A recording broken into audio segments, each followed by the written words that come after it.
The year is 1962. Aboard the ocean liner Antonia Grazia, the passengers are having an evening of dinner and dancing to Francesca's music. A little girl, Katie Harwood, sits alone, not having fun as the others. A waiter helps her write "I'm so bored" on her little toy. Afterward, the captain of the ship asks her to dance with him, which she accepts. While everyone enjoys themselves, someone is lifting a lever to unravel some wire.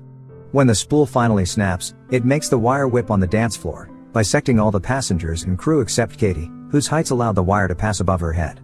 40 years later, we meet a crew of salvagers: Captain Murphy, Maureen Epps, Greer, Dodge, Munder, and Santos. They're rescuing a ship that is taking too much water, so Greer isn't sure they can carry it on for much longer.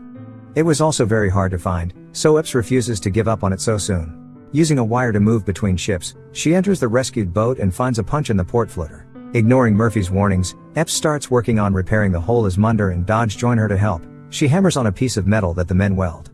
Some hours later, we learn the group was successful in their rescue when Murphy brings their pay to their table at a bar. They're celebrating when they're approached by a man, Jack Ferriman, who wants to hire them. Ferriman proceeds to tell them his story. He flies the Arctic Weather Patrol flights out of Mackenzie Bay, and last month he was in the middle of the strait when he saw something. He shows them a picture of a ship in the Bering Sea, which he tried to contact to no avail, so he figured it was adrift. He told the Coast Guard about it, but since the ship is on international waters, they only took note of it. He never caught the ship's name, but he saw it again a few days ago. Ferriman only asks for 20% of the findings and promises he hasn't told anyone else about it. Murphy asks for a minute alone with his crew.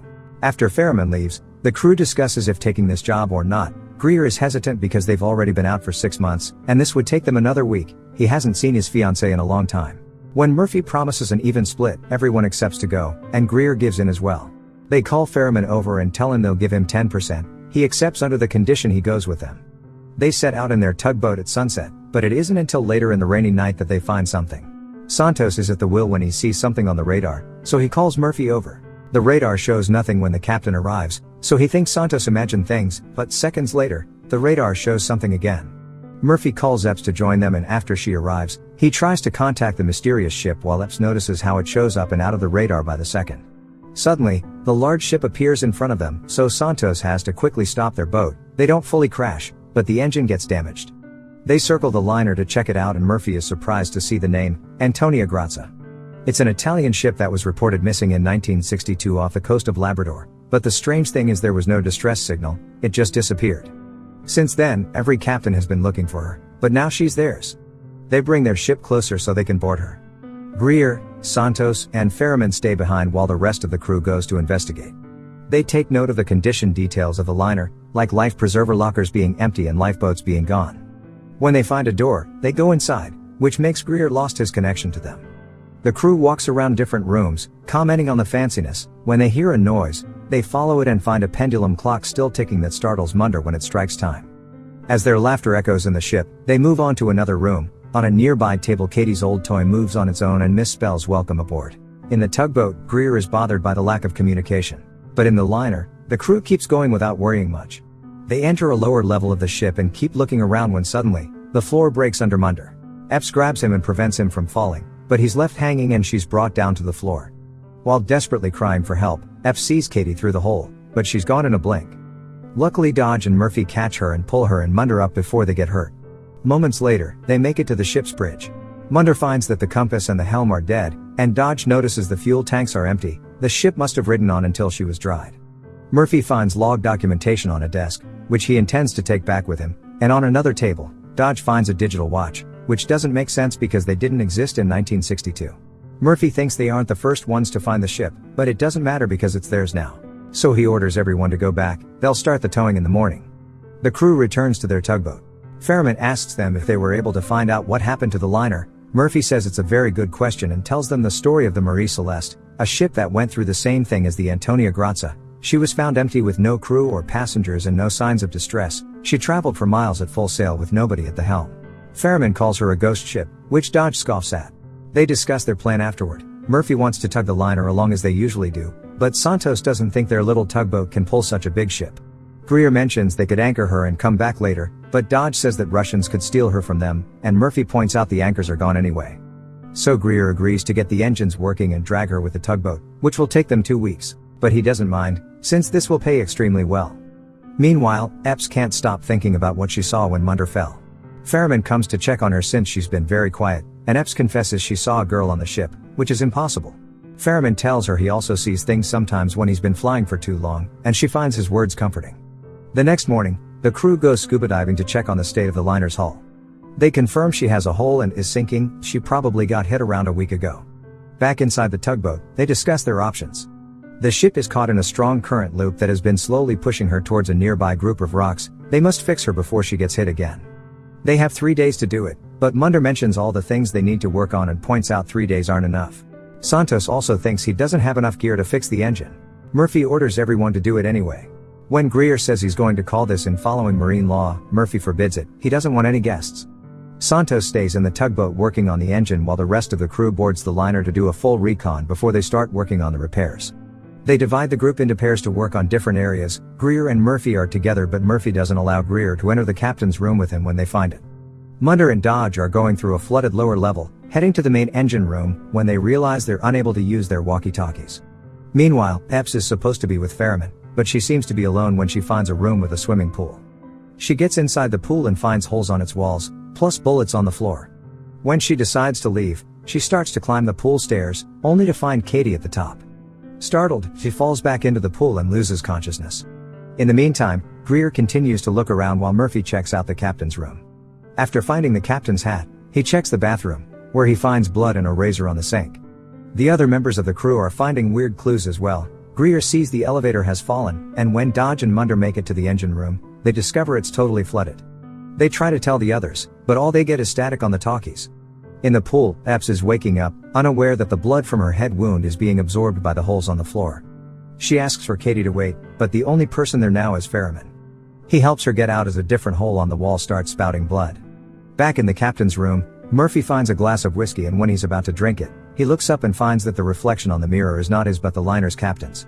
Startled, he drops the glass and leaves the room while the mirror shows the old captain again.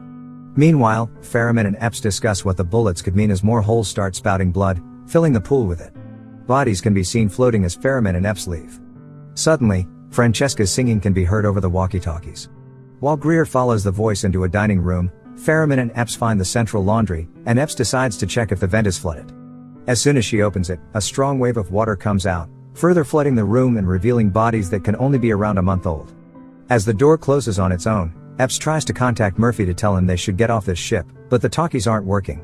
They try to leave the way they came in, but since it's locked now, they take a different side door.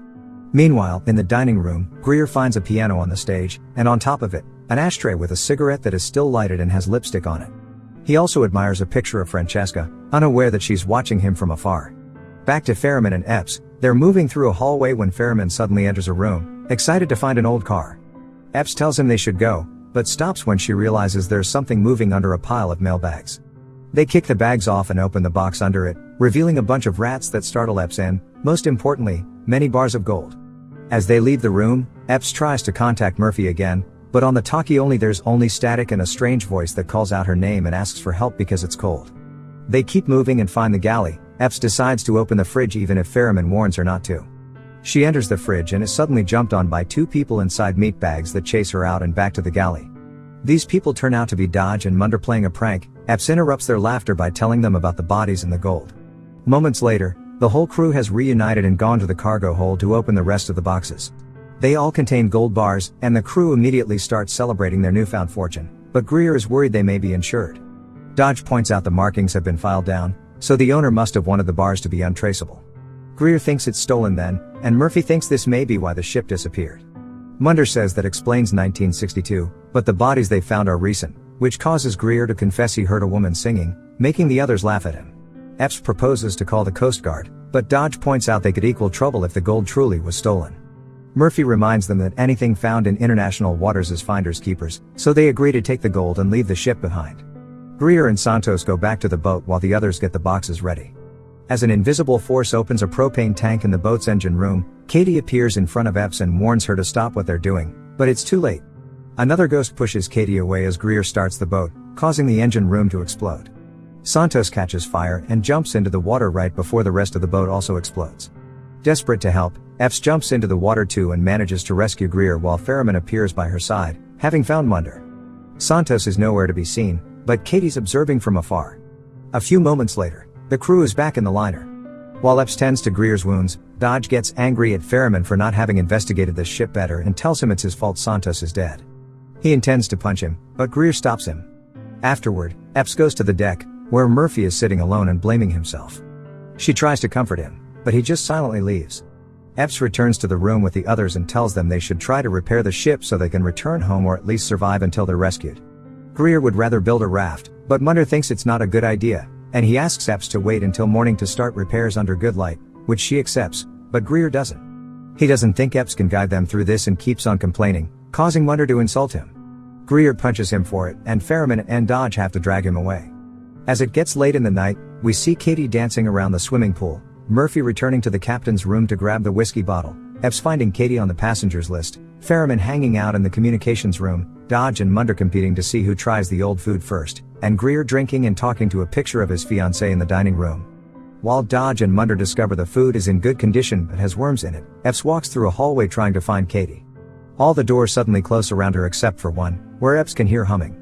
She enters the room and finds Katie's toys, clothes and drawings, but when the closet suddenly opens, she finds her body as well.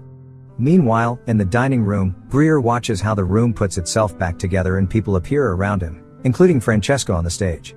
Back in the captain's room, the whiskey bottle is moving and wakes Murphy up, only for him to find the old captain sitting across from him and offering him a drink. Back to Greer, he's being approached by Francesca, who kisses his cheek to seduce him. He decides that since this isn't real it won't count as cheating and he can go along with it, so he kisses her on the mouth. In the meantime, Epps retrieves a locket from Katie's body and opens it, finding pictures of her parents.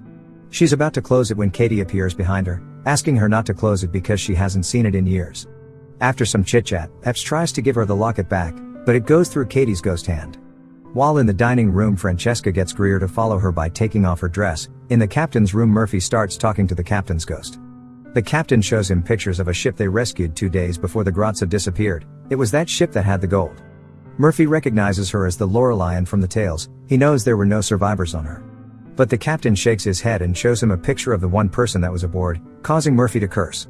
In the meantime, Greer continues to follow Francesca around while Epps gets an explanation from Katie. She says all the ghosts are trapped there because when the ship has all the souls she needs and fills her quota, they'll be ferried. She doesn't get to say where they'll be ferried because suddenly, blood starts appearing on the ceiling. Katie says he doesn't want her to talk to Epps and asks her to get off before she disappears.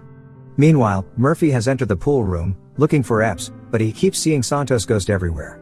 Back to Greer and Francesca, she's finished undressing and Greer comes closer to touch her, but he goes through her and falls into the elevator shaft, instantly dying.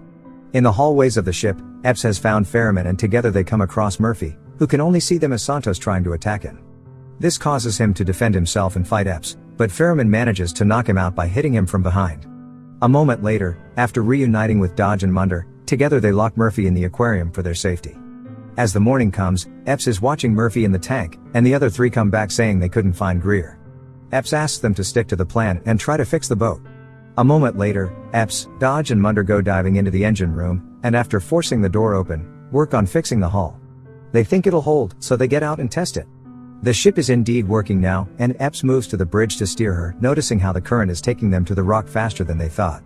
She goes back to Dodge and Munter and tells them to keep control of the drift while she goes down below to see if she can find Greer. When she makes it down there, she finds Greer's body and Katie again. While the men discover a clog in the engine room, Epps is touched by Katie to show her memories of what happened. The ship's crew killed all the passengers through various methods, then they turned on each other when the time came to divide the gold.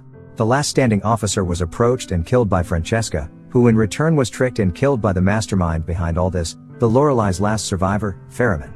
He's also the one that caused the boat explosion and, Epps is learning now through these visions, filled the aquarium to drown Murphy. Upset by this news, Epps runs to check on her captain, but it's too late, the vision was true. Back in the engine room, Munter is diving to fix the clog while Dodge takes the wheel at the bridge. Epps shows up then and tells him about Murphy. Ferriman soon follows but she decides not to say what she knows.